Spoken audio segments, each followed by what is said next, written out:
আমি ঠিকমতো কাউকে চিনি না। দাস, সাকিব, তারপর হচ্ছে তামিম, তারপর তাসকিনের ফ্যান আমি। অনেক অনেক আমার ক্রাশ, যাকে বলা ক্রাশ। ও খেলা দেখে অনেক, তো ও মাঝে মধ্যে বলে হ্যাঁ, আমি তো কি হয়েছে, পাই নাই, ক্রাশ তো ক্রাশই না। ক্রাশকে কখনো পাওয়া যায়? এটা ভাগ্য লাগে। কোথা থেকে আসছেন আপনারা? আমরা Mirpur Bangla school and college থেকে আসছি।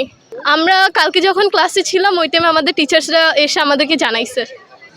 আমি তো আমার ফ্রেন্ডের সাথে আসছি, আরও ফ্রেন্ডরা আসছে, ওরা হচ্ছে অন্যান্য গেটে আছে, ওরা এখন ফোন দিছে, ওরা আসবে। না, এর আগে কখনো খেলা দেখা হয় নাই। আমি ঠিকমতো কাউকে চিনি না। দাস, সাকিব, তারপর হচ্ছে তামিম, তারপর তাসকিনের ফ্যান আমি। আর হচ্ছে মিরাজ, মেহেদী হাসান মিরাজ। তারপর হচ্ছে মনে আসতেছে না। তুই কি কালকে না, আমি খেলা দেখি। এর আগে কখনো এসেছিলেন? না, এর আগে আসি নাই। কালকেই স্যাররা জানিয়েছে ফ্রি, তো আসছি এনজয় করার জন্য। এই যে ফ্রিতে আসলে মাঠে খেলা দেখতে পাচ্ছেন, এটা হ্যাঁ, আসলে কেমন লাগে? অনেক ভালো লাগতেছে, অনেক।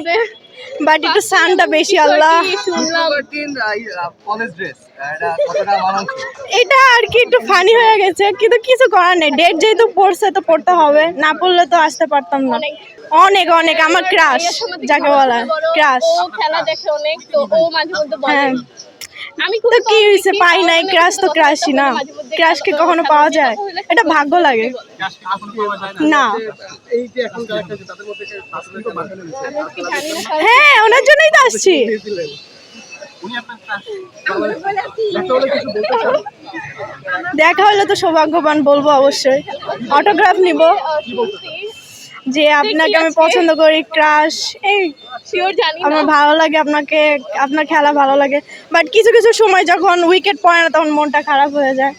ওর বোলিং আর ওর হাইট দেখতে আমার ভালো লাগে প্লেয়ারদের মধ্যে। যে আমি আপনার বিগ ফ্যান, আপনার জন্য আসছি এই পচা রোদে। আপনার একটা অটোগ্রাফ নিতে চাই। হ্যাঁ, অটোগ্রাফ তো অবশ্যই নিব যদি দেখা হয়। তামিম আরো আগে। তামিমকে আমি প্রথম পছন্দ করতাম, তারপর হচ্ছে Taskin Ahmed. Europe, Asia, America যেখানে যাই, বিশ্বের 145টি দেশে আজ ফ্রুটো পাই।